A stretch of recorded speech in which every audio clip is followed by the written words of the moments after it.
look at this car. Cloth interior, rubber floor mat, no gauges, no radio. Looks like the sort of car that a guy would arrive at the construction site in. Well, for just about everybody on the planet, that's exactly what this 300 Deluxe Post was all about, cheap transportation. But because in 1969, Chevrolet had the Z25 option, the SS option available on not only a Malibu, but also a 300 Custom, that allowed maybe 10 people in the world to order the ultimate sleeper. And this car here, probably one of the greatest performance cars out there, also is one of the rarest Chevelles ever built.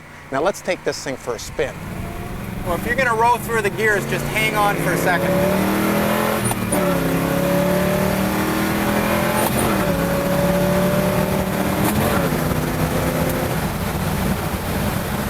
Definitely a great performing car.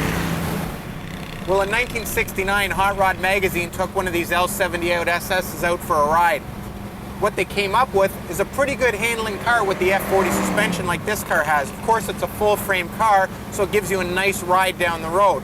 Around the corners, it's nothing to write home about. Now, as far as braking went, they said barely adequate. Well, let's see if they're right.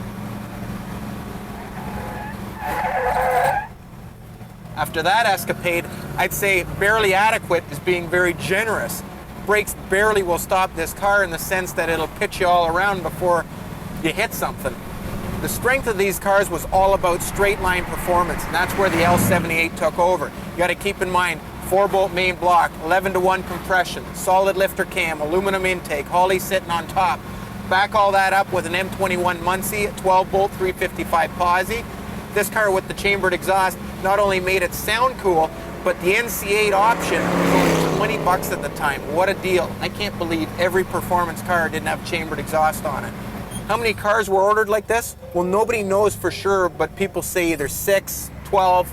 The numbers are super low, making this probably one of the rarest Chevelles ever made.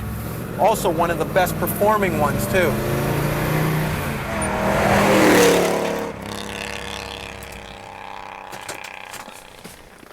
Well, what makes this car so cool is not what it's got. It doesn't have wild graphics. It doesn't have all the options. The car doesn't really have anything but performance feature. What makes this car cool is the fact that it's a sleeper, a stripped down car with all sorts of performance. What also makes this car cool is the fact that the restoration is just beautifully done.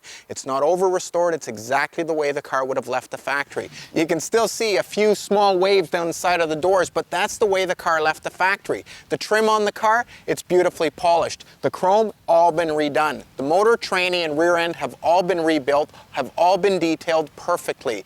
The interior, like I said, it's a plain Janer, but it's perfectly restored. Same with the trunk, all the correct markings, all the correct decals. If you look underneath the car, all the original chalk marks are in place. With Yenko Chevelles approaching $200,000 and $250,000, considering the number of these cars built, the 300 Deluxes, this car looks cheap now at $80,000. Watch for this car to climb in the next couple years.